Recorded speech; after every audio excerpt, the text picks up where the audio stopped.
All right. Good morning, everyone. I'm Judge McBurney. For those of you who haven't met me, rules in here: if you're not talking, mask on. If you are talking, please have your mask off so that I can hear you and everyone else can. I will comply with that as well. If you're not happy with that, you're welcome to not be in the courthouse. But Chief Judge's orders: masks on in the courthouse unless you are the speaker. I want to make sure we know who all is in the courtroom. So why don't we have, before we dive into anything, appearances for plaintiff. Is it pronounced Kiser? Yes, Your Honor. Great. And is it Dr. Kiser or Mr. Kiser? Mr. Okay, so we do have a Dr. Wakefield on the other side, but Kiser. Yes, and he's right. That's Mr. Kiser right there. All right. And his wife, Vera Kiser, are here. Great. He is not a doctor. All right. That's okay. I'm not either. Just wanted to make sure we were addressing people the right way. All right. Oh, he's doubly blessed, neither a lawyer nor a doctor. And you're Mr. Robbins. Who else do you have? I have with me my colleague, Kate Sullivan. Okay. And also my colleague, Joshua Mays. Joshua was an SEC trial attorney for several years, then joined us. We pulled him away a few months ago to our firm. Excellent. And that's who's in the courtroom. All right. And on behalf of the Wakefields and Dentcorp. Good morning, Your Honor. Nathaniel Hoffman here on behalf of all of the defendants. I also have Clay Carmack, who's partner at our firm. He's also here appearing via Zoom. Great. Hello, Mr. Carmack. You're muted, Clay. Oh, I muted him, but and you're welcome to unmute when you're sort of like the masks. If you are on Zoom and you need to talk, please do unmute, but otherwise we'll keep you muted so we don't hear the coffee mug hitting the table or the phone ringing or something like that. We've got Ms. Valentine on the Zoom call. I know who she is because of my reading. As of now, she is not a party to this litigation, although I hear rumors she may become a party, but she's more than welcome to be spectating. But as I understand it, right now, Mr. Kiser is plaintiff and Ms. Valentine is a maybe soon to be plaintiff, but is not yet a plaintiff. And then we've got a Louise Griffith. Just need to know who that is. I am the court reporter. Well, great, Ms. Griffith. Thank you for being here. If at any time you cannot hear what people are saying, wave or do something. Oh, my video is not on. I didn't realize that, so you can't see me. There you go. I'm right here. So do something like this if you can't hear what people are saying, because we want to make sure you're making the record that the lawyers want you to make. Okay? Great. All right. Well, thank you for being here. I think that's it. That covers everyone. So we have until noon. I have to stop at noon. Mr. Robbins forecasts needing only 90 minutes, but that's just Mr. Robbins. We've got Mr. Hoffman and Mr. Carmack as well. I need to hear from both sides.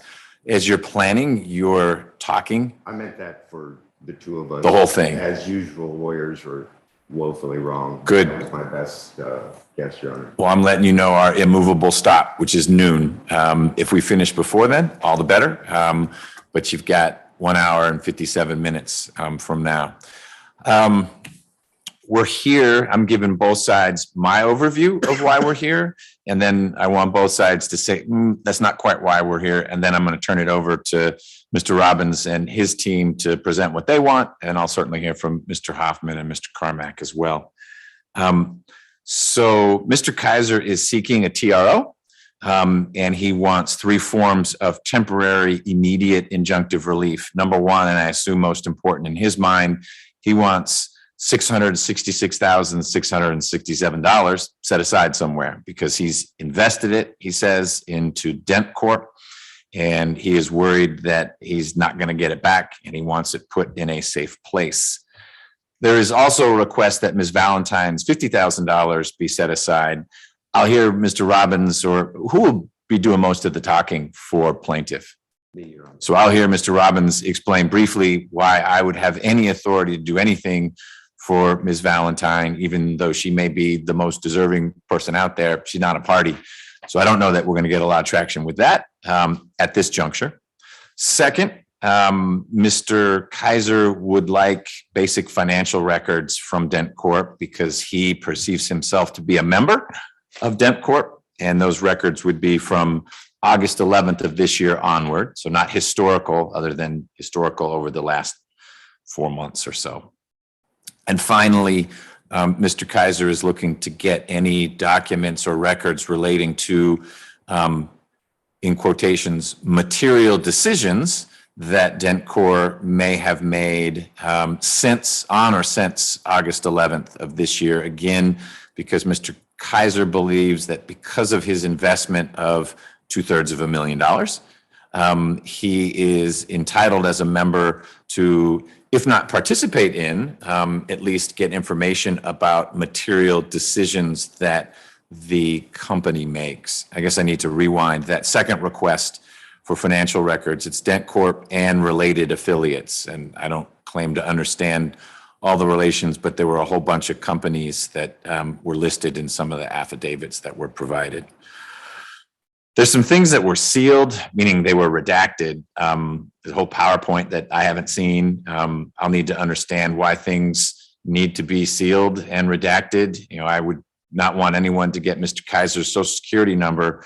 I'm not quite sure how a PowerPoint needs to be sealed or redacted, the pitch deck for Dentcorp, but not my call. But I can't seal it if there's not a good reason to seal it. So I'm sure you all will cover that. But that's what I understand the situation to be. And Mr. Hoffman, I get it that I know very little from your side, because in some respects, this is very new. It's not so new in that the complaint or the petition was filed long ago. Your clients were served, arguably fell into default, but everyone agreed they're not going to push default. And so there is an answer out there. But some of this, I won't say you're playing catch up, but you're responding to on a shorter fuse. This motion for the TRO is newer, but in looking at the complaint and the motion, there's a lot of overlap. So hopefully you're in a position to respond meaningfully. But I appreciate that this is not something where you got 30 days notice and this and that. So I wish I had, Your Honor, but thank you for appreciating that. but I'm confident that you and Mr. Carmack have had to do things on the fly before. And this is not on the fly. This is not an ex parte TRO. Everyone is in the mix, and I got to see some of the spicy emails bouncing back and forth. Both sides have been able to think about this a fair amount. So, Mr. Robbins, just up front, anything I missed in terms of the setting, or you'll get to it when you make your presentation? I just don't want me to be laboring under a complete misperception. It's not Dentcorp, it's McDonald's that they invested in. Wish it was McDonald's about 30 years ago. But Yeah. it's not. No, I'll get to it when Okay. I took notes, Your Honor.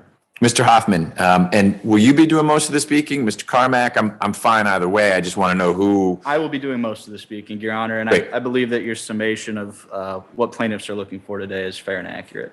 Excellent. Then I'm going to put on my mask and be quiet. I'll let both sides know I like asking questions, so don't be shocked if I interrupt, or even Mr. Robbins may be making a presentation and I'll stop. I may have a question for you, Mr. Hoffman, if I'm confused about something, or we've reached a point where I don't need to hear anymore from plaintiff. I really need to hear from defendant at this point, because it's just piqued my curiosity, but mostly I'll try to stay out of your way. All right, Mr. Robbins, when you're ready. And last thing, court reporter needs to be able to hear you. That means you need to be near a microphone. It is fine if you stay seated. That does not hurt my feelings. So you're welcome to stay seated. You're welcome to go up to the podium. What doesn't work well is wandering around the courtroom. And I know some orators like to do that, but the court reporter will have trouble hearing you based on where she is if you stray too far from the microphone. So proceed at your own risk. Proceed where you'd like to proceed. Let me spend 30 seconds to get right in front of the microphone. It might be better for her. Sure. Yes, because it's already kind of low, so I definitely need you in front of the mic. Thank you. Oddly enough, I'm told I'm soft-spoken. I have not heard that, but Okay. I know. That's why I said oddly enough, but court reporters will sometimes chastise me for not speaking out. Is this better for you? Yes, much better. Thank you. Okay. I think it's better here than up at the podium, Your Honor, even though it feels very strange to me. Well, lots of things are different now. I'm all right. The courtrooms I've been in have had plexiglass here, tables the same. I was Judge Whitaker, another judge, so I wasn't expecting this. So we have plexiglass around, but what we found is that counsel and client get annoyed having it in there. It doesn't do anything, doesn't save me, the plexi, because everything would go around it. It was much more for the criminal defendant coming from the jail and his lawyer, where they're not so sure what everyone's status is. But if you would like some plexiglass, I could bring you some. No, Okay. thank you, Your Honor. All right. We're all vaccinated, boosted, everything. Not sure what that means anymore, but It's better than nothing. yeah, it's way better than nothing, I think. I just wanted to assure Your Honor, we didn't come in here with a liberty flag saying we refuse to get vaccinated. Okay. May it please the court, my name is Richard Robbins, and as I mentioned, Kate Sullivan and Joshua Mays are my co-counsel on this matter, and we represent Mr. Kiser. As Your Honor has seen, we only filed suit after the defendants went radio silent on the request, later demands from Mr. Kiser and his corporate counsel, Rob Plowden at my former firm, Sutherland, Evershed Sutherland, I guess. And not only didn't get a positive response, but then ended up getting no response. I believe I wrote a letter, which I always do before filing, and saying what we needed and why and what our claims were. And that's an exhibit to the complaint. And so I haven't seen that yet, not because it's not in there. There were lots of attachments. Yes. And whenever there's a filing and it's 3 digits long, I tend not to get through all of it. But the letter went to Mr. Carmack or Mr. Hoffman, or the letter went to the Wakefields? We did not know that Mr. Carmack and Mr. Hoffman were going to be involved on the dispute side. As Your Honor has read, they were very much involved on the security side, which is an issue. Just for your reference, Your Honor, it's the Exhibit 4 to the verified complaint, my letter of September 24th, 2021 to Dr. Wakefield, Freddie Wakefield, and Daryl Wakefield. Okay. So that's the answer, is it went to the Wakefields. It went to the Wakefields. And then I wrote another letter when I did not get a response, which is Exhibit 5, dated October 4th, 2021 to the Wakefields, in which I said, I'm going to do what I said I was going to do and sue you. And by the way, don't divert his money, don't use Mr. Kiser's money, and have not received a response. And I did not receive a response. We served 2 of them. We have attempted multiple times to serve. We attempted multiple times to serve the third. The third being? Which one was not served? Daryl Wakefield. Daryl Wakefield was, we found Freddie Wakefield and the corporation, and we kept trying to serve them, and then heard that they were in Dominican Republic, and we stopped for a while. Mr. Hoffman finally called when they were 9 days into the default period to say that he had been retained. And I hate it, but I have to do the right thing. And I just said, no, there's no need for you to have to reopen, file a motion to reopen default, as long as you answer timely and acknowledge service. Right. And that's sort of where the communication stopped. And then you've got the I forgot what you call them, the emails to the court from counsel. But as we sit here today, have no financials. We haven't been able to look at the books and records. No response on our request to make sure that we know what material decisions are and that we have the right to approve, nor the money back. Okay. So as to the relief we seek, I've been thinking about it and continue to think about it, what makes sense. I understand that setting aside freezing funds is always difficult, particularly based on, preliminary motion. And while we still ask for that as an alternative that could work. When you say it's difficult, meaning your client faces a higher legal hurdle, or technically it's difficult? I mean, it's easy to say, put $500,000 in the registry of the court. That's not the whole amount invested, but that protects some of what was invested from turning into whatever the currency is in the Dominican Republic. Well, we would love that. I mean, and we would do the 666. I added Ms. Valentine. You raised a question, and I understand that concern, but she's the only other investor of which we are currently aware. And I don't think there's any question, because we have their own text, that she's asked repeatedly for the return of her money, and they keep basically saying, pandemic, anytime, we'll keep you posted. You can trust us. And I felt that since she is our client and we will be filing a suit on behalf of her, I felt it incumbent to ask. So technically it's possible. What I don't know is if they have the money, and if you order them, it's interesting today, here we sit, we don't have the financials. He's an owner. I mean, he's a co-owner. Ms. Kiser is purportedly a co-owner. We don't have the financials. If they have it, we'd love for it to be put into the court registry, Your Honor. So why don't you walk me through why it is you assert that Mr. Kiser is a co-owner? I didn't dive into the corporate documents, but I'm assuming that by owning shares of Dentcorp that made, and being a member of Dentcorp, that gave Mr. Kiser the right to get the documents you're seeking. So basically, requests for relief 2 and 3 almost ought not to require an order. That may be where we are right now, but if you could, I think those will be easier, and I suspect Mr. Hoffman's not going to say that's a mistaken request, but I'll hear from him in a sec. It just, if you could show me, it's paragraph 19 of the membership agreement, that'll help.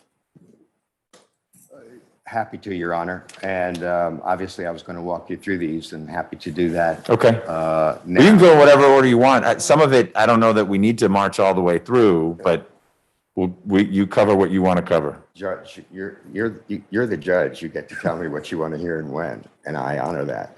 So, and this is fine. Okay. And I don't know if it's, would it help if we gave you a hard copy? We brought an extra hard copy. I've got it on the screen now. I'm assuming it's one of the exhibits to, I have the complaint up now. So I just found your letter. And to get to the letter, I had to go through 2 very long corporate documents. So I'm assuming one of them is what Mr. Kiser points to in saying, hey, you're supposed to give me financial records, or I have a right to ask for them. And when I do. And same with the material decisions. Yes, in Your caps. There are 3 operative documents. Let me start with what is marked as, what is Exhibit 2 to the verified complaint. Okay. Which is the membership interest purchase agreement between the Wakefields and Tim Kiser, dated August 11th, 2021. And that is the key document where he's purchasing membership interest. If you look at page 3 of that, the title page, membership interest purchase agreement, the whereas says, and this is going to be critical and profoundly disturbing in this hearing, whereas sellers collectively own 100 units, the membership interest of Dentcorp Management LLC, a Georgia limited liability company, which represents 100% of the outstanding membership interest of the company. And then whereas sellers wish to sell to buyer and buyer wishes to purchase from sellers the membership interest. So this is the overall purchase agreement. The purchase price underneath is for the first tranche. There are 3 tranches. First one was the one this deal was over. And then Mr. Kiser had his the right at his sole and absolute discretion to purchase more if he wanted it, up to $2 million. But this was the first tranche of 666,000. You'll see that. And that got him how many shares or units? We'll get to that. Okay.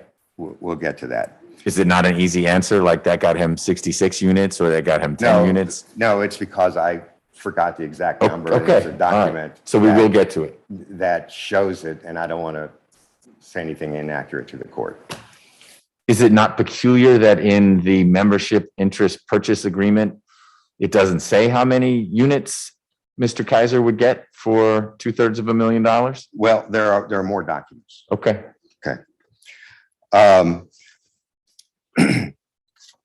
Then on page 3 under section 2.06, it says it's about the operating agreement. Attached here too is Exhibit B is the operating agreement. As such, operating agreement has been amended from time to time, which agreement is in full force and effect. In other words, there was an earlier operating agreement, which now continues with Mr. Kiser as holder of membership interests. Just another quick point on page 4, section 2.10, full disclosure. It contains a statement, which of course is important to a buyer. No representation or warranty by sellers in this agreement, and no statement contained in the disclosure to this agreement or any certificate should contain any untrue statement or fact. If I turn you back to section 2.05A, it says sellers are the sole legal beneficial record and equitable owners of the membership interests, free and clear of all encumbrances whatsoever. And that, the membership interest, they had said they were owner of 100% of the membership interest. But your argument is Ms. Valentine already makes those untrue, her existence makes those untrue because she had some number of units because she had invested another 50,000 for which she had not received anything. It's worse than that. Yes, Your Honor, and it's worse. Because we'll get to the 2018 offering, which said it was selling, was offering for $3 million and selling 300 shares of the same company. She has a certificate, which we attached to her affidavit, of 5,000 units. They're representing to Tim that there's a total of 100 units and they own 100%. I think we're looking like a producer situation. I mean, I literally think. But you're not there yet. You have hinted darkly there will be securities violations alleged in the amended Well, it's complaint. also a fraud. I mean, they are representing to us, there's 100 units, they have 100%. And they're representing that their representations are truthful, and that's just a lie. We now know it's a lie. Okay. How many other investors we don't know? What in the MIPA gives Mr. Kiser the right to demand financial records? Okay. Well, now let's go back to the operating agreement. Okay. Which is Exhibit 1 to the verified complaint. And a couple of provisions of note. 5.1A, yes, which is, it's not numbered page. No, but I have it. Okay. Management by the members. The LLC shall be managed by the members. Any member of the LLC, by virtue of its membership in the LLC, shall have the right to participate in the management of the LLC. In other words, this was a member-managed LLC, of which Mr. Kiser received membership units. And to your honor's particular point, I refer you to section 10.1 on books and records, which says the LLC shall keep adequate books and records at its principal place of business, which shall set forth an accurate account of all transactions of the LLC. I mean, that is as plain as day, and that, as your honor knows, is not unusual in LLC operating agreements. There is no question that Mr. Kiser demanded directly to see those. And then Mr. Plowden wrote an email, which is attached to the complaint, again, saying, I mean, we're not hiding anything. we're entitled to see the books and records, and we want to see the books and records. Okay. Um, So That answers that question. it does. Then let's get to the material decisions, the capital M, capital D, Mr. Kiser's right to either be advised or participate in. It may just, well, It's very specific, Your Honor. That's Exhibit 3 to the verified complaint, which is First Amendment to Operating Agreement of Dentcorp Management, LLC. all right. Now, this was negotiated by Mr. Kiser's counsel. I mean, this was a critical document to Mr. Kiser. In other words, he was not willing to accept the operating agreement as is. If he's going to put $600 and something thousand in cash in a corporation, he wants control of what happens to that cash. It's pretty sensible. Mr. Kiser has been fortunate enough to be extremely successful in business. These were longtime friends of his.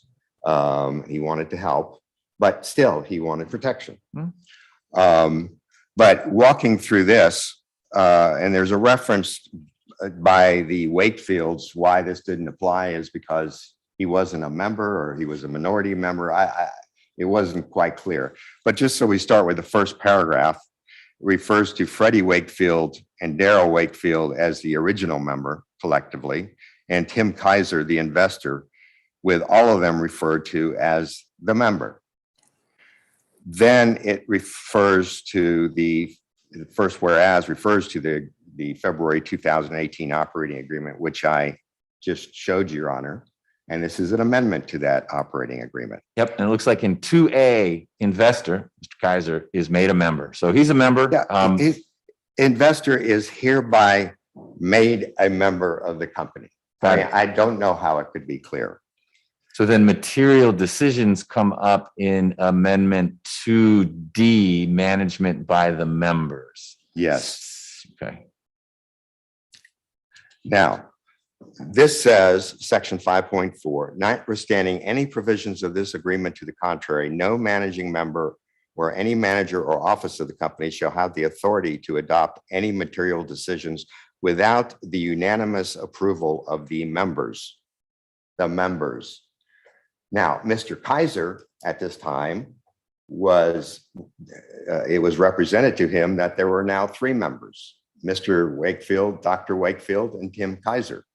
It somewhat raises the question of who else may have these rights, but the intent of Mr. Kiser, based on the fact that he was only going to be the 3rd member, was this would make sure that no major decision, material decision, would be made without his approval. So it was more, Your Honor said, it was more than just, you referenced disclosure. It was more than that. It had to be his approval. He wanted to know what was going to be happening with his money and with his investment in this company as part of the deal. Okay. And if you go through there, it's a long laundry list of basically everything to do with a company that's, that's material, including, loans, approval of compensation for executive officer employees, financing, sales, transfers, and this is an important one towards the end on the next page, enter into any contract or other agreement which obligates the company to make payments in excess of $20,000. So, I mean, this is a pretty strong approval, which he had negotiated. And then there was a forced buyout provision, which is on page 4. In other words, if we don't come to terms on material decisions, well, you got to buy me out. In other words, this is important to me. So if we can't agree on something, you're going to have to buy me out. And we put that in the alternative. The problem with that is we don't know what there is to buy us out with. And we don't want to hear, well, actually, there's $3 left in the company, so we owe you, your dollar or whatever. Okay. And Your Honor asked about percentages, and I wanted to be precise. If you look at Exhibit A, Schedule of Members of the First Amendment, it says for Hold the, on. I hit the wrong button here. Give me a second. Okay, there it is.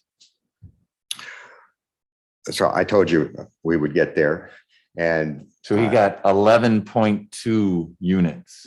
currently 11.2%. Yep. That has nothing to do with approval rights. I mean, there is nothing in here, like the Wakefield said, well, as a minority member, you don't have approval rights, or you don't have a right of participation, or you don't have the right to books and records.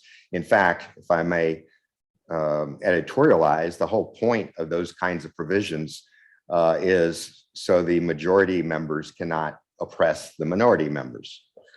So the First Amendment could not be clearer that he is a member, that he had, that material decisions could not be made without his approval, and that as of the effective date, which is back in August, he had 11.2% of the company, and they had 44.4% originally, which, as you've seen from the Valentine documents, is just false. It's false representation.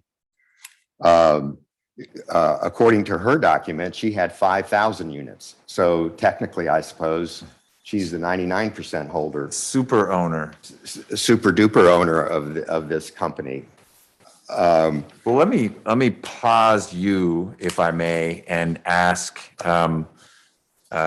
if Mr. Hoffman wants to address the second and third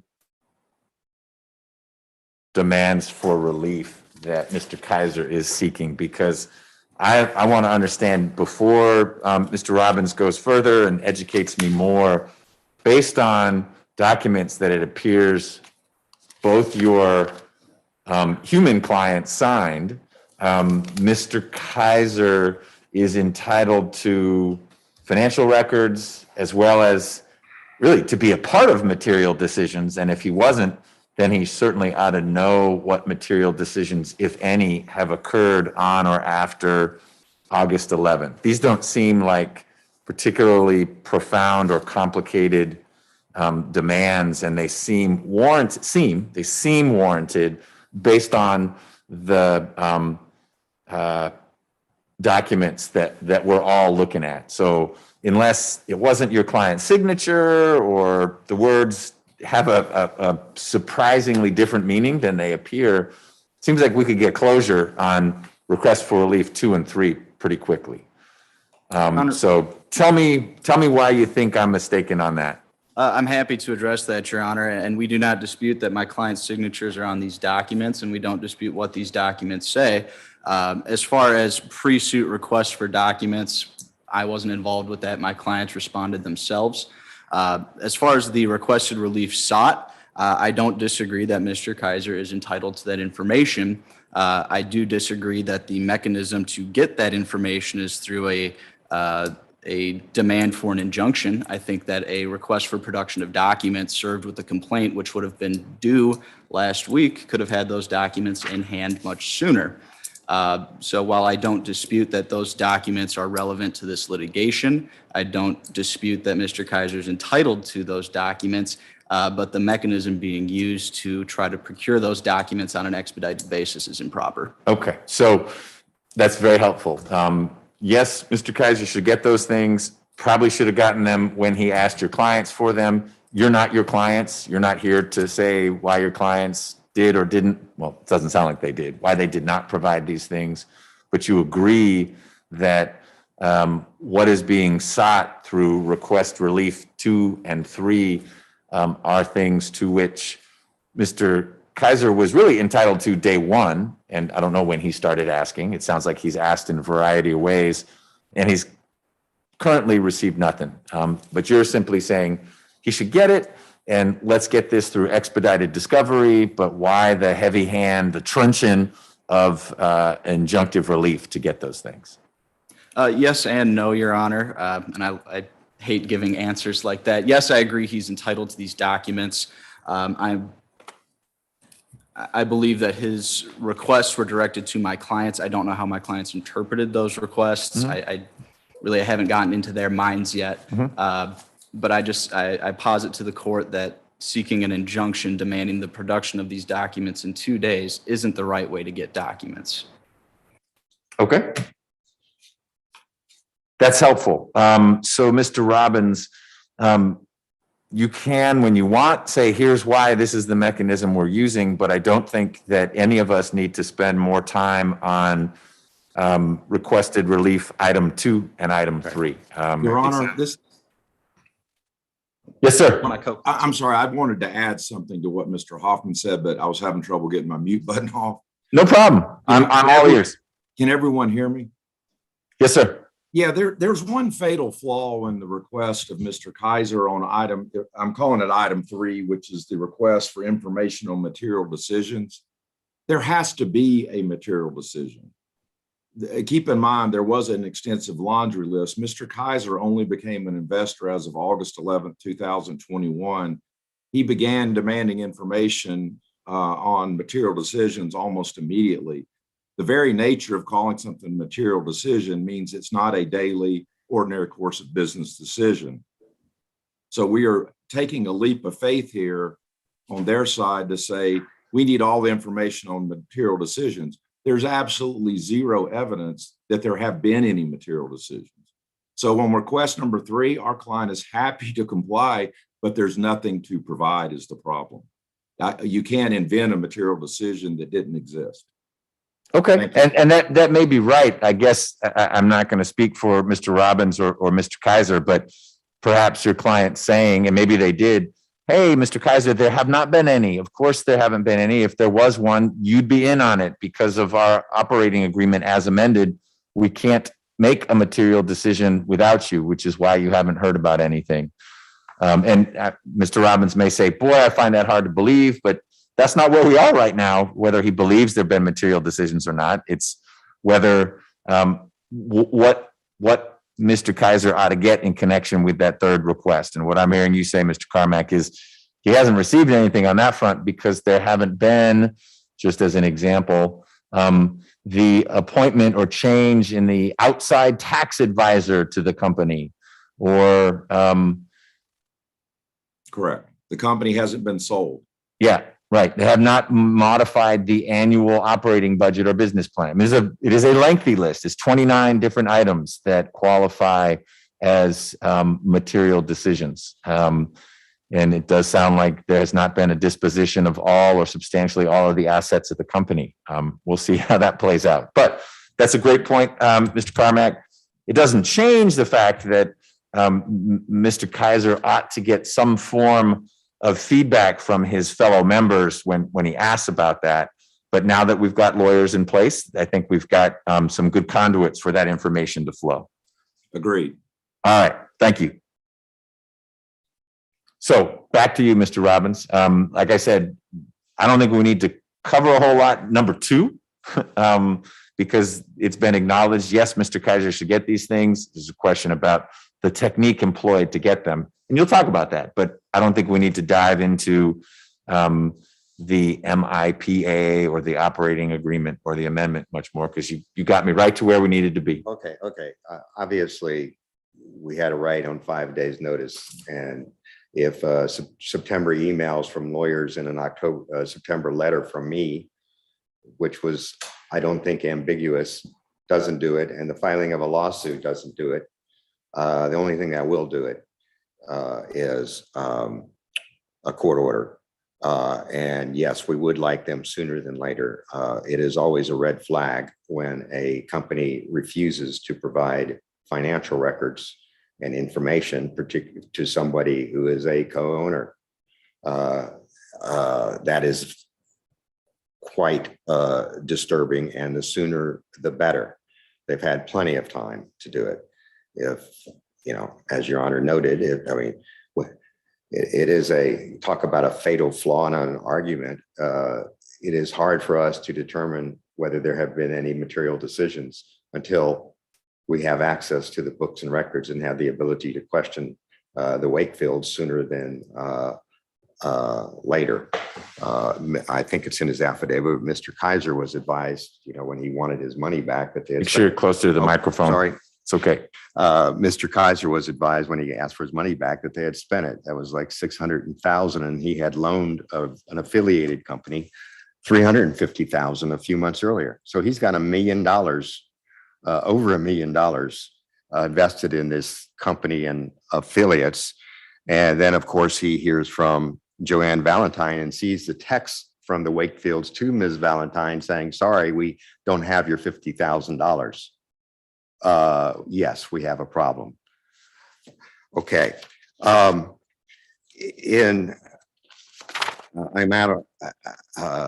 somewhat out of order here, but you're adapting well. I appreciate that. thank you, Your Honor. I'm just trying to get you what you need when you All right. need it. You asked a question why we didn't, seek a TRO immediately, and I explained in an email. This is not my first TRO or even my 200th TRO hearing, and what I hear from judges, particularly in Fulton, some of your brethren on other courts aren't as courteous, will say, do they have lawyers? Can they get lawyers, give them notice, try to be fair. And so I'm aware of that. I mean, this is important to Mr. Kiser, but somebody's also not dying, and you literally have cases where people are dying. I respect that. And I thought after we filed the suit, maybe we would get dialogue, because we did what we said we would do. And this is serious. Everybody knows we're entitled to these financials. What's going on here? So I did wait, but I think what caused us to step this up was when we heard from Joanne Valentine, and she reached out to Tim Kiser. He didn't have any idea who she was or that she was an investor. And this is all spelled out in her affidavit, Mr. Kiser's affidavit, and where I was seeking a lawyer, and we found out about your lawsuit. And then he finds out that she bought units, apparently 5,000 units in 2018 for 50,000, and she was promised, and the offering materials, it's attached. The full one is attached to Kate Sullivan's affidavit. The full one, said she'll get it back in 2 years plus any dividends. It's been more than 2 years since she invested. And then he sees the text messages from the Wakefields saying, well, we don't have the money, but help is just around the corner, not saying anything about Mr. Kiser just putting $1 million into the company. And he's thinking, if they can't pay her 50,000, what happened to my $1 million? And then where you've said $1 million several times, where was the other third of $1 million? Is this in one of these other companies that his name pops up? And that's in Kate Sullivan. Put that we actually was that I'm sorry, Mr. Kiser's affidavit, which is the rather poorly done note. And his affidavit is where? We filed that in connection with the motion for TRO. It's the same day. Got it. And the exhibit number 3 is the loan agreement with NeuroNexus / Dentcorp. So not sure if it's a different company or not, quite frankly. This is why then Ms. Sullivan has attached, you can see the records with the Secretary of State. It's all the same people. It's the Wakefields. Yeah, and the Secretary of State, and listen, Moore Ingram firm is a very good firm. I worked with them many times. But here's a problem. The Secretary of State shows that they set up the escrow agent for the 2018 offering. Mr. Carmack, who is on this call, Mr. Moore was the CEO of the escrow agent. I assume it was set up for purposes of this transaction, but maybe not.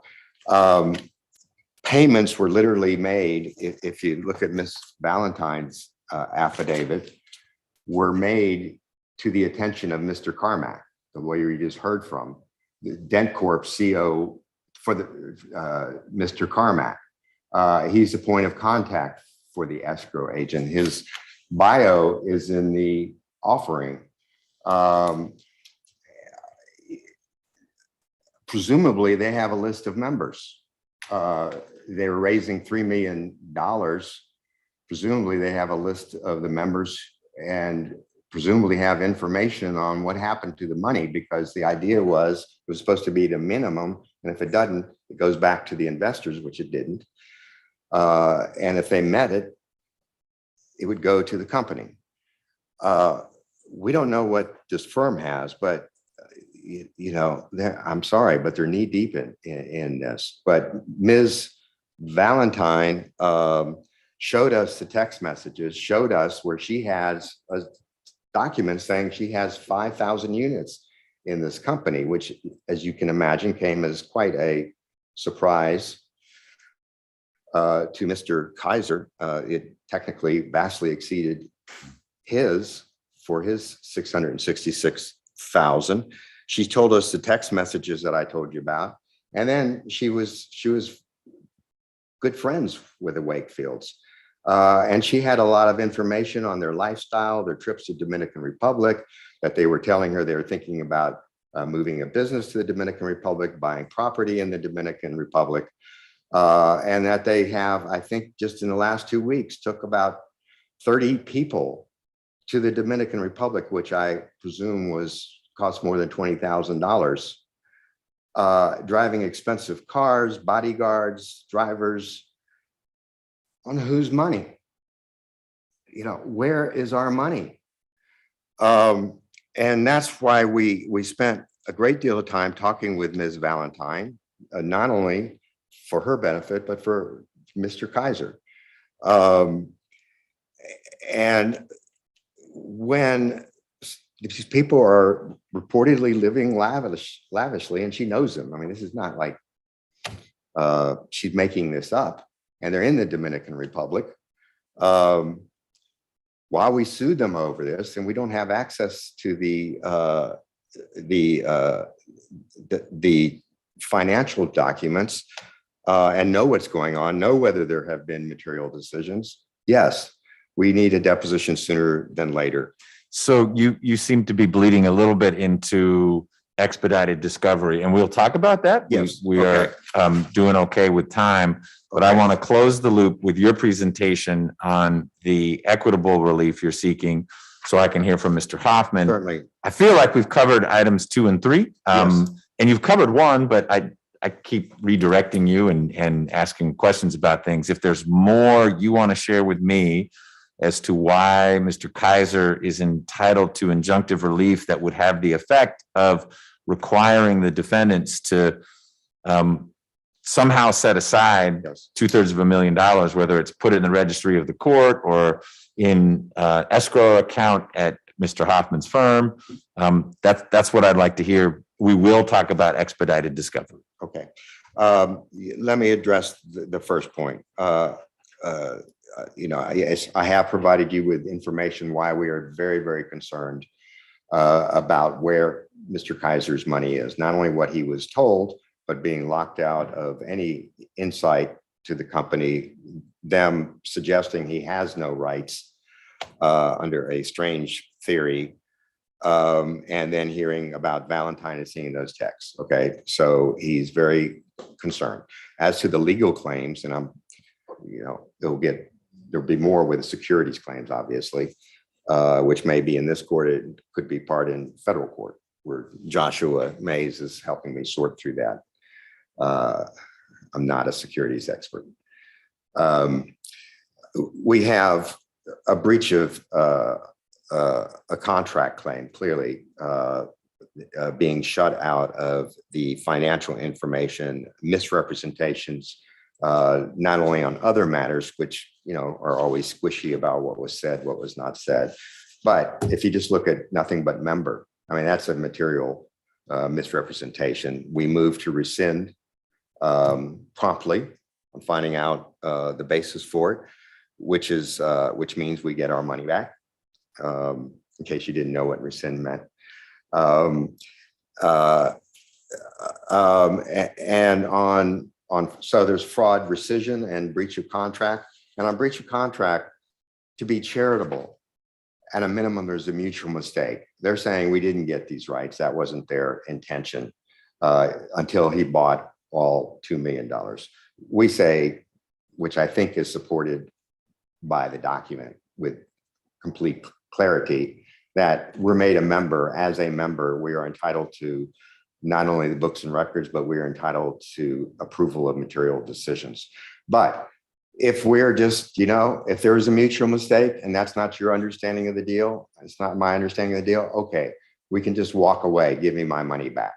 So the two theories on why we're entitled to the money is at this point, the mutual mistake and fraud rescission.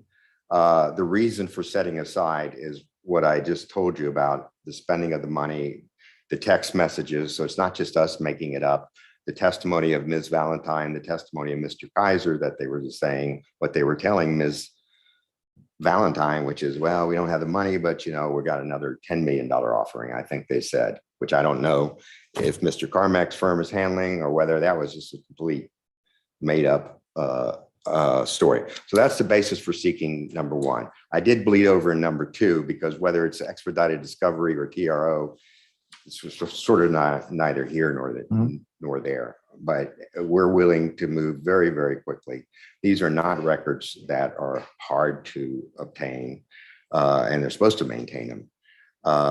And, no one likes to work through the Christmas holidays. If the money is secure, we could put that off. But right now, unless the money's secure, we got to move quickly.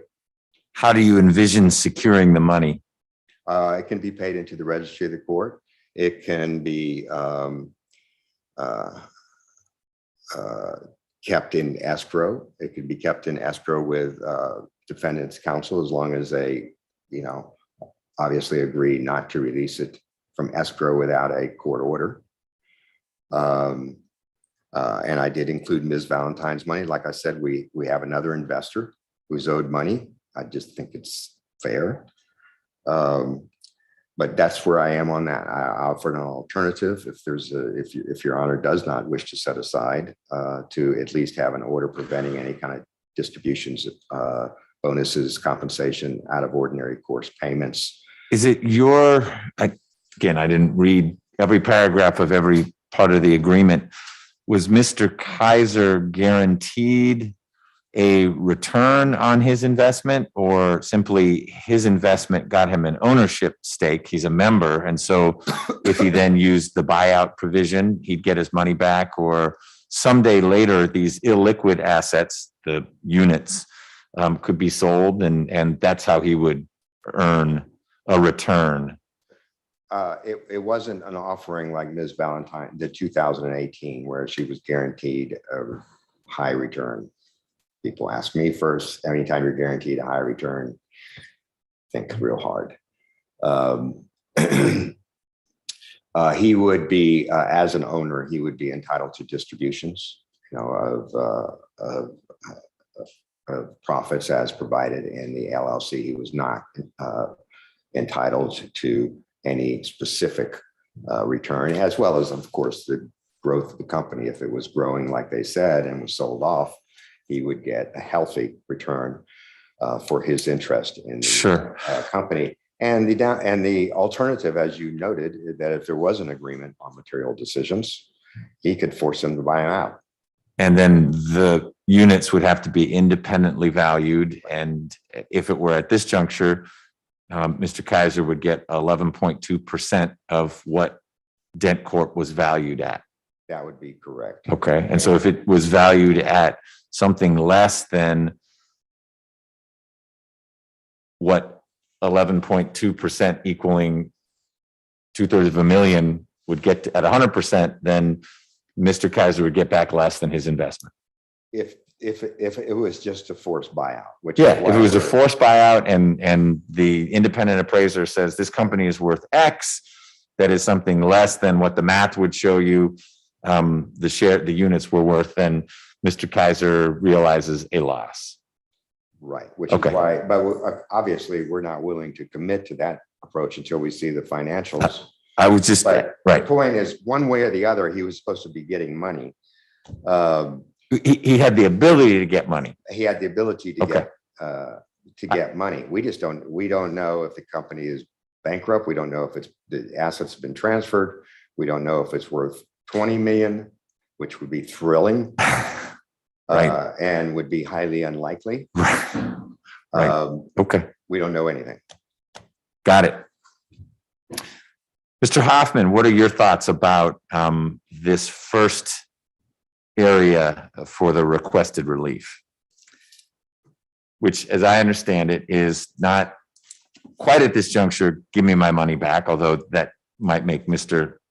Kiser happy because then he could move on, but it is at a minimum, let's freeze some amount of money because there are a lot of question marks swirling around the nature of the arrangement between Mr. Kiser and your clients. Well, thank you, Your Honor. I do just want to clear up one thing before I answer your question. Mr. Robbins represented to the court earlier that my client just went radio silent after receiving correspondence and letters from plaintiff and plaintiff's counsel, but Exhibit 4 to plaintiff's verified complaint has email correspondence from my client responding to their exact concerns. And I think it's important to note that my clients represented to Mr. Kiser and his counsel that Mr. Kiser was afforded full access to Dentcorp's books and records prior to entering into the membership interest purchase and sale agreement or agreement. It's not purchase and sale, but Sure. names are important. So, Your Honor, to say all of a sudden that Mr. Kiser magically has these concerns that his money is being misused or misappropriated or diverted in some way, and that there's some sort of long-standing conspiracy or pattern of behavior by my clients that all of a sudden raises these concerns is disingenuous. He had full access to all these financials that I guess predate the sale agreement. But if there is some long-standing pattern of uncouth behavior by my clients, why is there no evidence of that in front of the court today? What we have is Mr. Kiser investing, $250,000 investing, not making a charitable endowment to a company where he suddenly has control over how those assets are allocated. He made an investment in a company, and now he wants his investment frozen, even though his investment was made for the benefit of the company to use for company purposes. And now he wants to take that money back and say, no, you can't use my money. I said so. But there's nothing in any of these documents that say that Mr. Kiser has control over that $666,000 after that check is cut. So to say that all of a sudden Mr. Kiser is entitled to have that money placed into the register of the court or held in escrow, it goes to the legal sufficiency of their request for a temporary restraining order is one of the factored approaches that the court looks at in determining if a TRO is appropriate is if the risk to the seeking party is greater than the detriment to the party who's going to be enjoined. In this case, it's equal. Mr. Kiser's investment is $666,000 and change. And the money that would be taken away from Dentcorp is that exact amount. So even on usually the most easy factor to satisfy, we have a stalemate. And if there's a stalemate, it's the tie goes to the runner. So I wanted to clear that up. Now, Your Honor, what plaintiff's counsel has not shown this court, and I don't think there's any evidence of, is how Mr. Kiser's investment changed the lifestyle of the Wakefields. He has concerns that my clients are mismanaging, misappropriating, or diverting funds out of Dentcorp for their personal use. But Ms. Valentine's affidavit establishes that my clients have a long history of living a gratuitous life. They're businessmen, they've had success, and they celebrate those successes. They try to paint this picture that my clients are living some lavish lifestyle because they fly first class and drive SUVs. Well, I'll represent to the court, and Mr. Kiser can confirm for you, my clients are each 6'5", 350 pounds. I don't think they would fit in economy class. I think they'd be asked to exit the plane. And I don't think I've never seen a man that's 6'5" and 350 pounds sit comfortably in a sedan. So this lavish lifestyle that they're trying to paint is one that both predates Mr. Kiser being involved in Dentcorp, but it also just logically makes sense. Mr. Kiser's position seems to be that my clients aren't allowed to take vacations. They aren't allowed to go to the Dominican Republic. They aren't allowed to rent apartments here in Atlanta to live in. They aren't allowed to purchase cars, which, by the way, there's no evidence in the record that My client started purchasing cars after this investment was made. It just seems to be that Mr. Kiser made an investment, wanted total control over how that investment money was spent, did not get that, and now decides that he is entitled to an injunction that would prevent my clients from using that money for business purposes. Now, Your Honor, I can go into the, legal standard for granting a temporary restraining order, but I don't think you need that. What we don't have here is any evidence of an immediate need for injunctive relief. There's no evidence that my clients are undercapitalized. There's no evidence that Dentcorp doesn't have the money to pay. Really, what the plaintiffs have done is set forth that my clients have assets that could satisfy a judgment down the road. They have physical, tangible assets here in the United States. They have cars. They have property. The Dentcorp owns and operates, manages, and consults for dental practices. Mr. Kiser's $350,000 loan to an unrelated entity is completely secured by the entire assets of a brick and mortar physical dental practice, and there are others. So to say that all of a sudden there's a concern that my clients are just going to disappear off the map after doing business in Atlanta for 30 years, I believe is a disingenuous representation of this court, and it doesn't provide a legal basis for this court to enter an injunction requiring my clients to pay this money into the register of the court.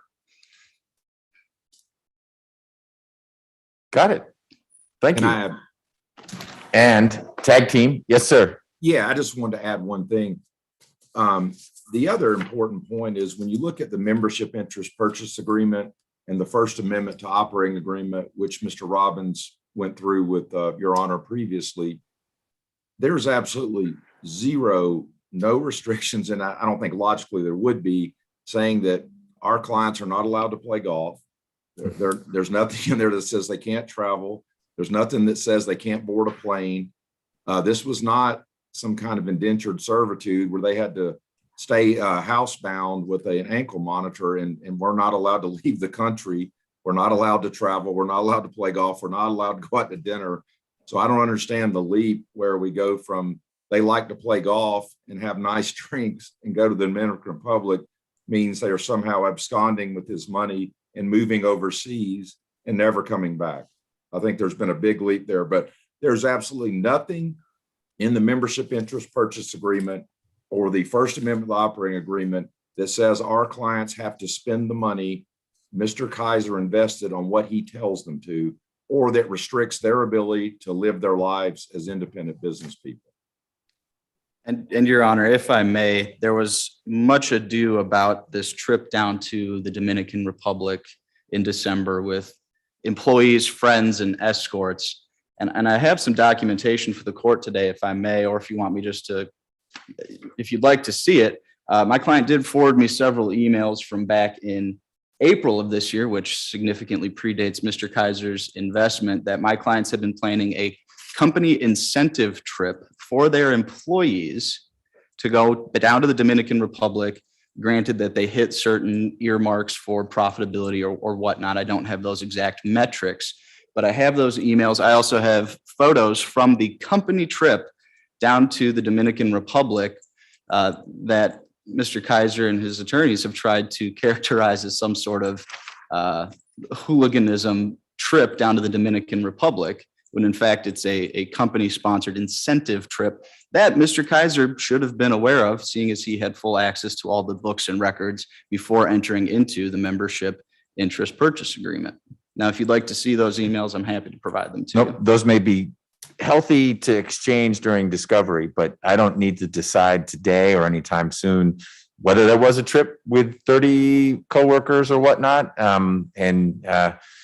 To the Dominican Republic. I understand what has been concerning Mr. Kiser, but I also very much understand the points that you and Mr. Carmack have just made as well, that Mr. Kiser's entry into this arrangement with the Wakefields didn't mean that the Wakefields have to change the way they live their lives. I think those are two different situations. But I also understand how a lack of information coupled with this other data trickling in raised pulse rates for Mr. Kiser and his wife as they tried to figure out how their investment was being used. Mr. Robbins, I've got a couple questions for you based on what Mr. Hoffman just shared. One is, in fact, these emails. Like I said, I had not read all 112 pages of the complaint and its attachments, but Exhibit 4, which is your letter, it starts with your letter, Mr. Robbins, of September 24th to the Wakefields, has as an attachment email exchange between your client, Mr. Kiser, and the Wakefields, and Mr. Plowden, who was the lawyer from Eversheds who was assisting your client and helped draft the amendment to the operating agreement. Is that a correct recollection of who Mr. Plowden is? Yes, Okay, great. the amendment to the operating agreement. Okay, so Dr. Wakefield on September 14th, this would be a month after the investment was made, writes back to a couple other lawyers from Eversheds as well, where he explains what information had been provided, et cetera. So I'm not saying that's an answer to all of Mr. Kiser's woes, but it paints a slightly different picture of, well, wait, we just didn't hear back. I gave these people $750,000 and then I heard nothing more after that. So this is a month later. It doesn't cover October or November. I get that, but what? It was a period before Mr. Kiser made the investment. As Mr. Wakefield, Dr. Wakefield notes, was given this information. These documents were very meticulous, detailed, and current.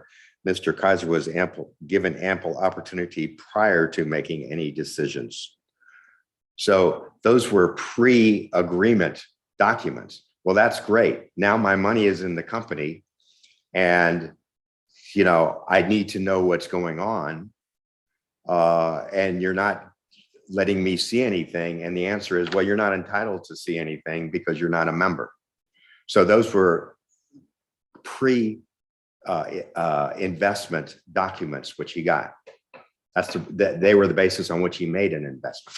Now he's saying, okay, now what's going on with my money? And the answer is, you know, SU on anything new. Hence our concern about that. Judge, if I may ask, so that's the answer to that question. Okay. So you don't, September 14th, 2021 email from Dr. Wakefield is the last right communication of which you're aware until Mr. Hoffman's in the mix and is then responding on behalf of his clients. There, that is the last email communication between them. There was a brief conversation I believe with Mr. Kiser and one of the Wakefields where it got nowhere, and that's what led A face-to-face conversation or on the phone? On the phone, Okay. which reiterated the same thing. Too bad, which is why we're here today. Mr. Kiser would love not to be here today. He'd like to have his money, enjoy it. God bless them if they make a lot of money without his money. But that's why we're here. Judge, it's been a week. You know, it's been almost 2 months since we filed the lawsuit. It's been a week since we filed the motion for TRO. I don't know if they were in fact in the Dominican Republic, but we dealt with Ms. Valentine on getting her affidavit from Philadelphia. I mean, that is possible. But in a week, Your Honor, we've heard statements from counsel, sort of factual representations, but we don't have one affidavit from either of the Wakefields disputing anything, any of the 2 inches of affidavits that we've submitted and 2 inches of documents we submitted. So let me ask, I think I know the answer, but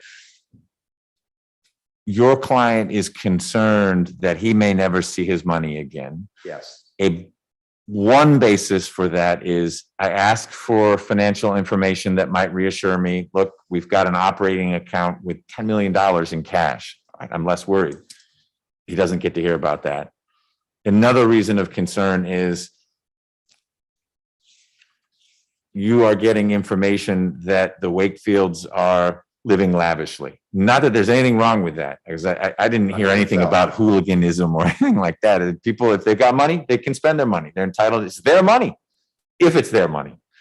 So that's the confluence of those two things, which leads me to my question.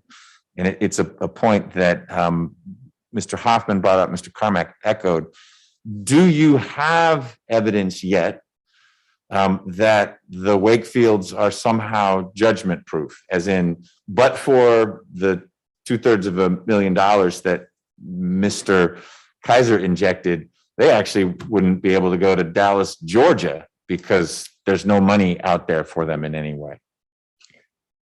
I know that you don't have much info at all, which is why you're frustrated. But the answer is yes at this stage. We certainly will, when we get the records, it will become, I think, clear. And like you said, if we find out they have $10 million, fantastic. Okay. But you don't affirmatively know that the Wakefields aren't able to cover, if the judgment in the end is a $2 million judgment against the Wakefields because there was fraud and treble damages or punitives or whatnot. Right now, you don't know that they couldn't stroke a check and say, well, we sure messed up, but here's your $2 million. We know what they've said. We have text messages that they sent to Ms. Valentine where they can't pay the 50,000. And I could read those. You can read them. I've read them. But it's like, I'm sorry, the pandemic. And then the last one was October 7th from Daryl Wakefield. The timing for distribution of funds is off. The company is in a state of reconstruction and development. I don't know how you could say it more, that if they can't pay, and this is their words, not mine, not Mr. Kiser's, not Ms. Valentine's. If they're saying we cannot pay you $50,000, we're in the middle of reconstruction. How on earth are they going to pay $666,000? Okay. And we just heard from Mr. Hoffman that they're taking employees to Dominican Republic. That was the argument, and they're entitled to live lavishly with the employees. Well, Your Honor, I don't think they're using their personal funds to take employees to the Dominican Republic. Right. But I think that's the rub where we are right now, is you don't think as opposed to you don't know. I don't think anyone was suggesting it was personal funds, but it may have been funds from other businesses that they operate, et cetera. All I'm poking at, because this is early for everyone, is what you know you don't know. I'm going to sound like Donald Rumsfeld here, but what you know you don't know, and what is actually, affirmatively, they're basically insolvent, but for the Wakefields are basically insolvent, but for Mr. Kiser's money. And it sounds like, because you have very little information, you're not in a position to assert, other than indirectly by saying they're not giving Ms. Valentine her 50 grand back. There may be lots of reasons for that. They don't want to pay her back. They don't have it. They said the company doesn't have it. It is what was said in a text. I agree. And, I mean, it's their admission about 50,000. Okay. Your Honor, I'm not asking for money to be set aside for the duration of this lawsuit. Okay. What I am asking is a short term where we have that money secured. We take they do what they should have done 2 months ago, produce the books and records. We take a deposition of one of the Wakefields, and we get to the bottom of it. We may need to subpoena a couple of third parties because call me a cynic, but I like to go, when people do things like this, I like to go to accountants, third parties. I don't know who they are. I like to go to law firms who would presumably have some records if they're involved in doing securities work for a company.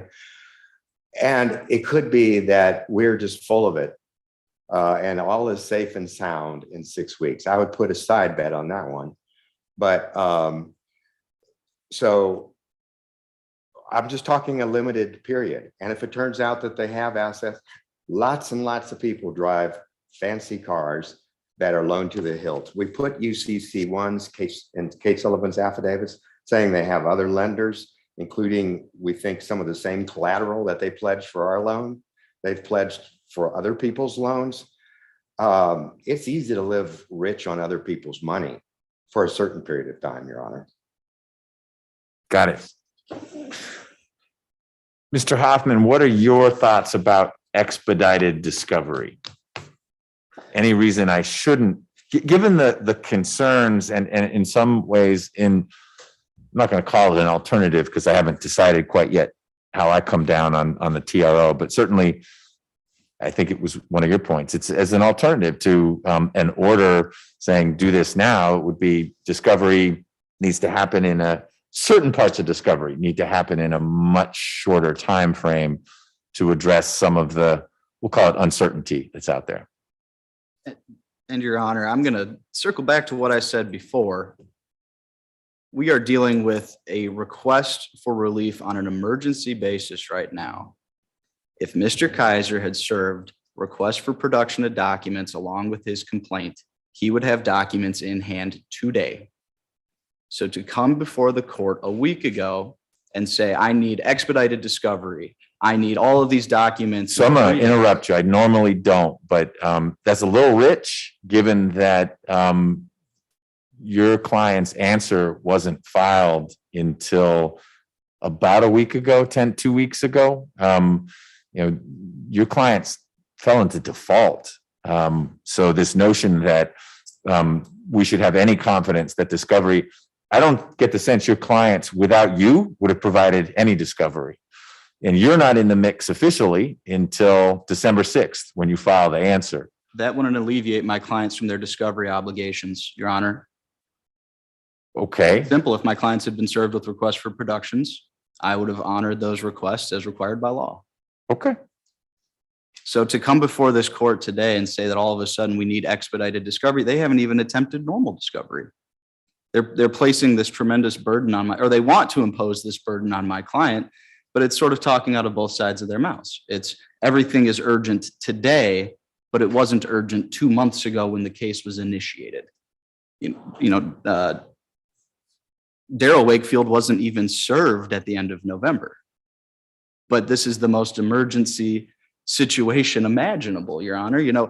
It's either this isn't an emergency or Mr. Robbins and Mr. Kiser didn't even care enough about this to have a defendant served over a month after the suit was initiated. I don't understand. It can't be both. Well, it can if Daryl Wakefield's hard to track down. I don't know Mr. Wakefield. I hear he's sometimes in the Dominican Republic. So I don't know how easily he's findable. But Dr. Wakefield was served pretty quickly and didn't manage to retain counsel and answer on time. So I guess it cuts both ways as to how he didn't answer on time. He was in default. That's what I said. He did not manage to answer on time. So sorry, I should take my, he did not manage to answer on time. So this notion that, he would have been prompt is belied by what's in the docket. Not that you wouldn't have been prompt. I want to be real clear, Mr. Hoffman. I'm not suggesting anything about Moore Ingram, its lawyers, anything like that. Just the way the case has played out. I think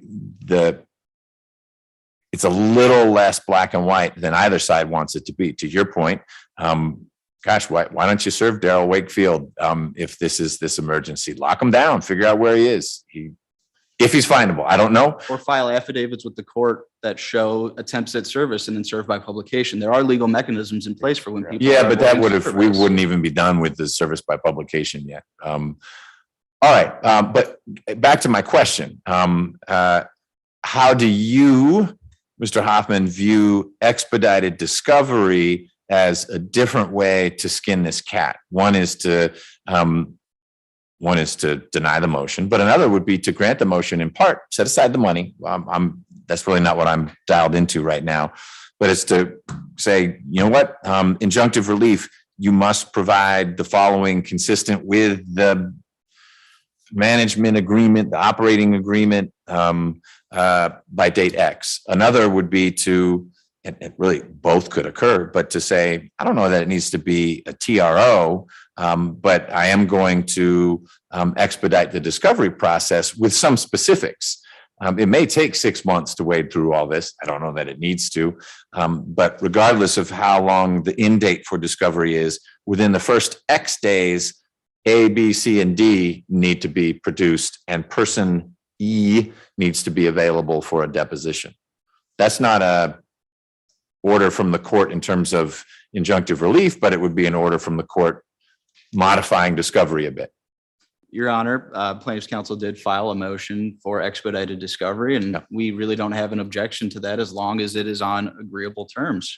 You know, to say, oh, we need to have every document produced by 5 o'clock today would be very difficult. Okay. But as long as it's a realistic and fair, I guess you could almost just do it as a scheduling order for discovery. That's what I would do. You know, as long as it's reasonable and understanding that the holiday period is here, and I think my wife would like to see me, you know. Well, you work at a big firm.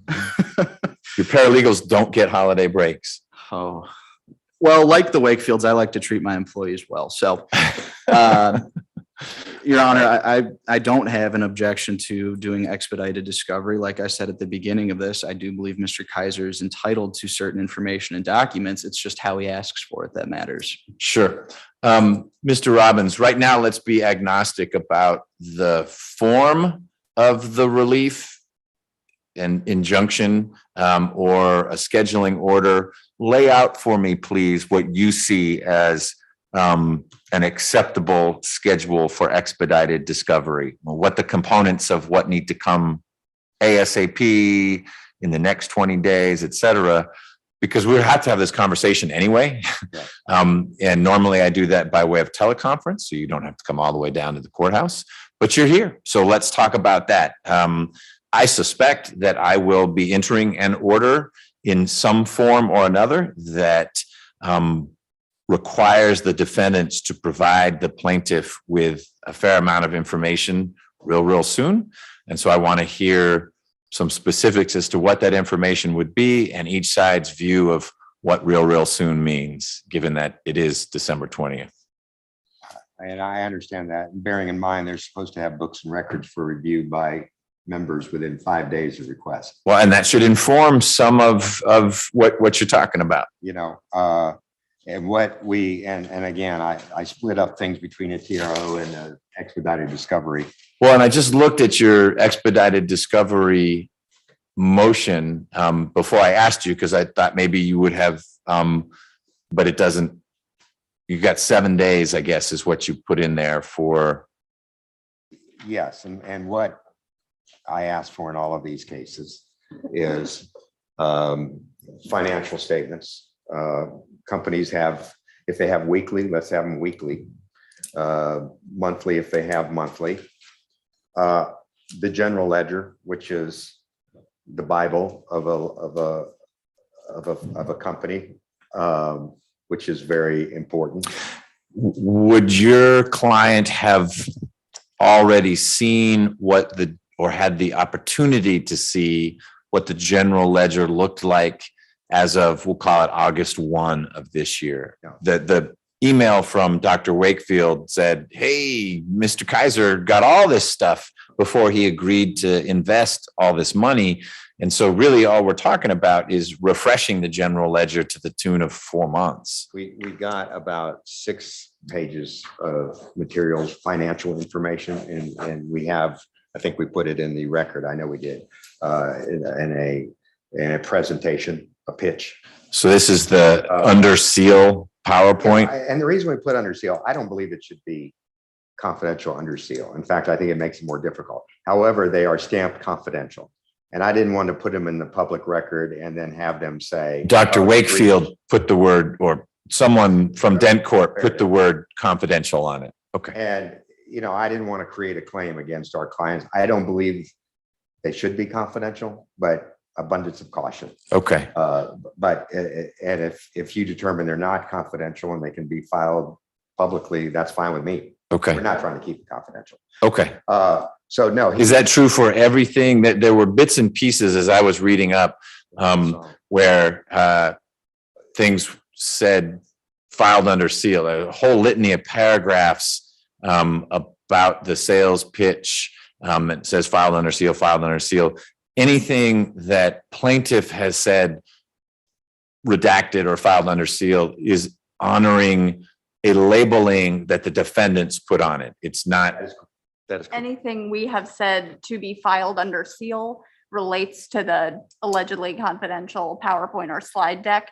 There are some things in addition. I also have a highlighted document for you of what we requested to be sealed. But we also redacted certain financial information that we would request to keep, like Miss Valentine's bank statements, other than the relevant portion. Okay, then that latter makes all sorts of sense. And the former may as well. I'm not suggesting that the defendants in some way inappropriately put confidential on there. That may have actually tried to make it look more impressive by putting the word on there. But we'll just need to work through that, because there are things in the record, the public record now, that say redacted, and that's not okay if they shouldn't have been redacted. All right.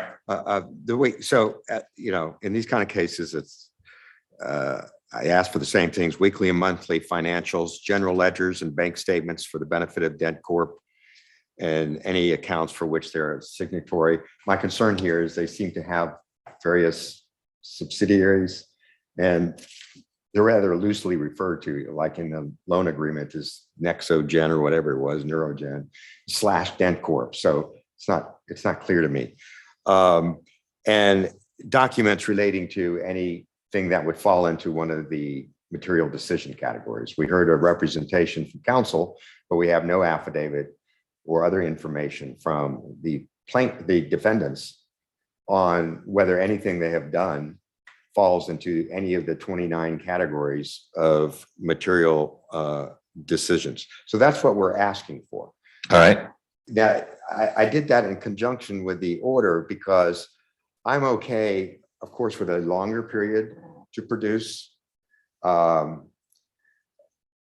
If we have some sort of protection, but the problem is when you have, and there's Ms. Valentine in her affidavit said she had conversations directly with defendants about their plans in Dominican Republic. We don't want to set up a discovery schedule and then find out we get all through and there's nothing in these companies. It's in the Dominican Republic or it's gone. But I mean, if that's the state of affairs as of right now, That's then right. that's the state of affairs And right now. If we have some sort of protection now. I understand the more reasoning. agreement. I understand the reasoning, and it would be temporary, and maybe the funds could be released. Mhm. I'll work through that. I want to understand so Mr. Hoffman can react. Wow, we could do that in 3 days, or we could do that in 19 days. What the expedited discovery would be, and you've listed off a bunch of things. Your other request is that defendants and non-party witnesses must appear for a deposition on 7 days' notice. And I didn't know if that meant 7 days after the order is entered, or you simply would notice a deposition and it would have to happen within those. It's unclear what you meant. Right. So I'd like you to specify. Again, I say 7 days notice. If we have some, again, it falls into how much protection we have, what's going on. Assume you have none. Assume we have none. I would like to have a deposition within on or before December 31st of at least one of the Wakefields. And if there's a corporate representative separate and apart for them, for example, if they have an in-house accountant or CFO or whatever, next week, or yeah, I think it would be next week. And again, it relates to the financials. I would be asking who, what, where, when, why. I mean, see the financials. What about the other membership units? As I said, the law firm might have. We provided in our temporary restraining order, if they got documents in third party hands, but they can ask for them, then they need to ask for them. Mhm. I don't want them to say, and you don't want them to say, oh, well, my accountant keeps all that, I don't have that, or my lawyer keeps all that, I don't have that. Well, ask for them. I'm just trying to get to so that's what we're asking for. If you look at our TRO and an expedited discovery, it's sort of split up into two. We sent those to you in Word, maybe it's Yes. something to work with. Yep. But I think you understand what I'm trying to do and the timeline, why I'm saying it's dependent on if there's going to be any protection for our money. Got it. Okay. So, Mr. Hoffman, it sounds like basic financial records would be an ASAP. And then in particular, if there's not an order that requires your clients to put some money in the registry of the court, a deposition of one of the Wakefields and or a 30B6 witness by end of year. Reaction. Send the notice. Yeah, I mean, if that's what this court would like us to do, absolutely, we'll consent to expedited discovery.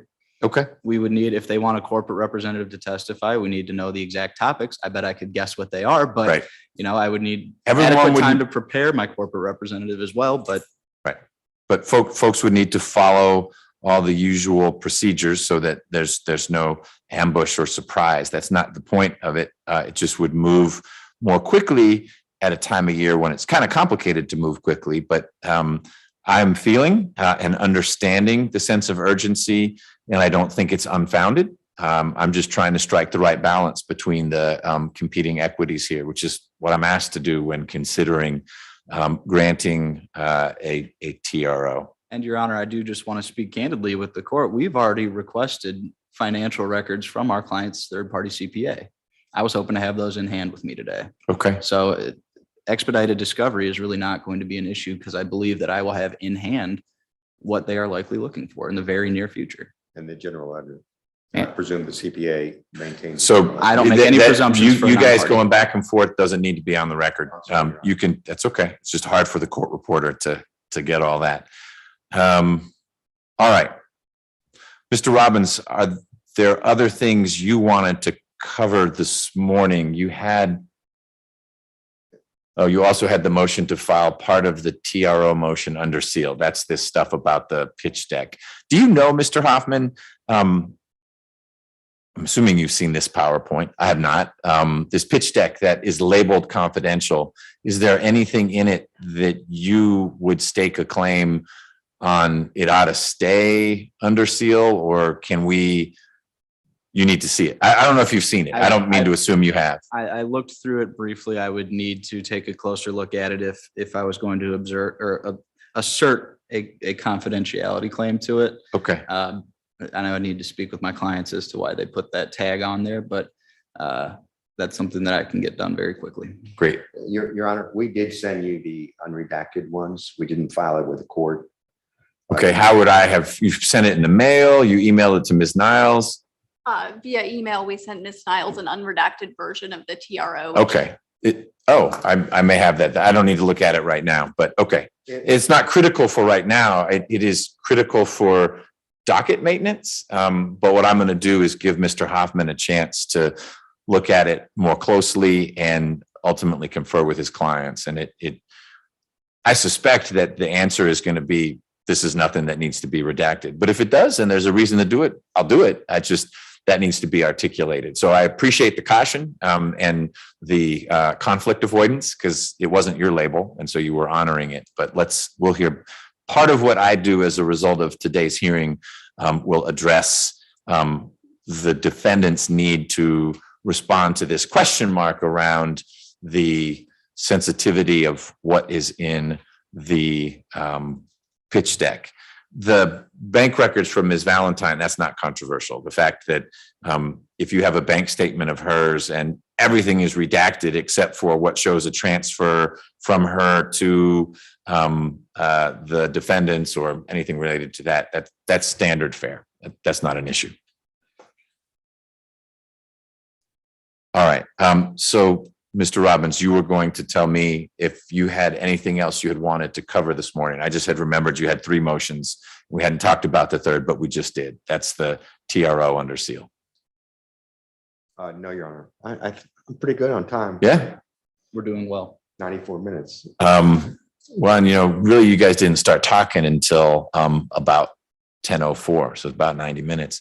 I can go on and on if you'd like me to take us right up to that 12. Nope. Or not. But I do want to give you a chance to cover. We have been dealing with plaintiff's motions, but there may be matters, Mr. Hoffman, that you or Mr. Carmack were hoping that we covered today beyond what we already have. None that I'm aware of, Your Honor, but I'm not going to speak for Clay. He has a very creative mind, so he might have something he'd like to bring to the court's attention. All right, Mr. Carmack, anything else on behalf of your clients?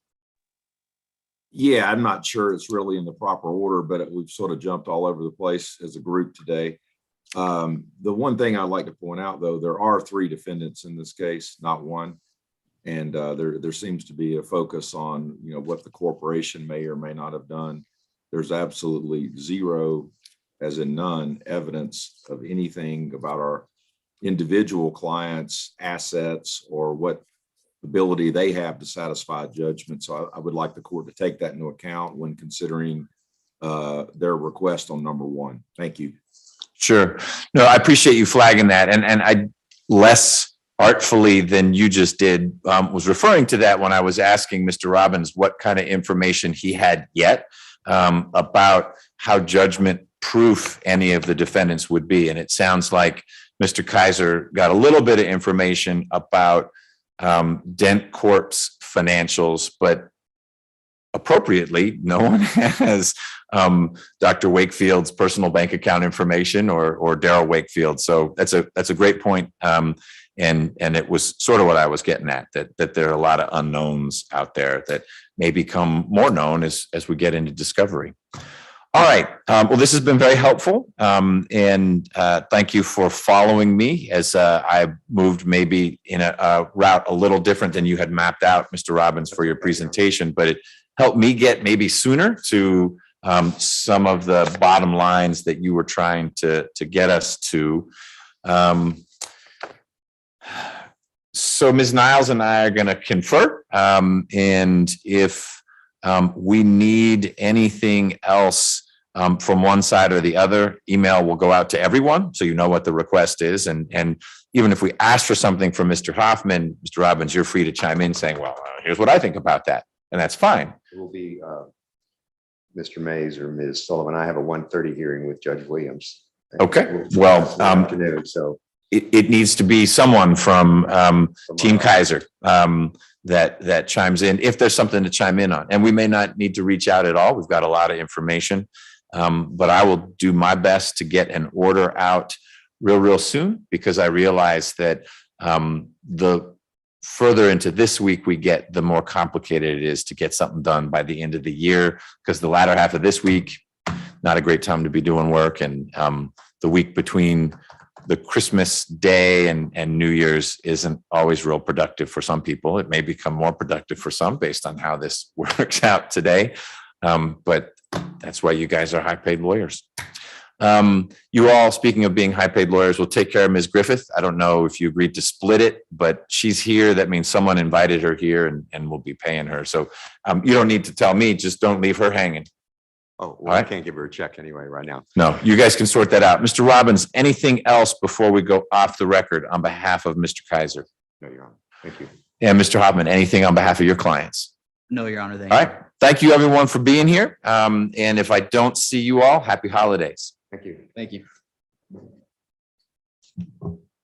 So I'm going to end it. So Ms. Griffith, do you need to tell us anything, Ms. Griffith? I just needed to ask the attorneys, do you want this transcribed? Yes. And is it being split? You splitting? Oh, Clay jumped off before.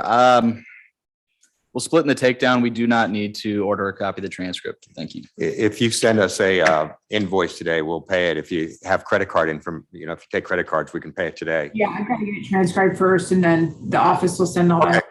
Okay. All right. Ms. Valentine, thanks for joining us. Happy holidays to you up there in Philadelphia. Thank Do you know Jill Steinberg? I do. She and I worked together for 10 years at the U.S. Attorney's Office before I started doing this. And I know she recently joined you guys. Yes, she did. So Yep. I'm relatively new to Philadelphia as well, but I will definitely say hello. Yep, tell her I say hi. And hope she worked up there first in the DA's office and later I think with a firm. So it's sort of a homecoming for her. But I know she was excited to be back there.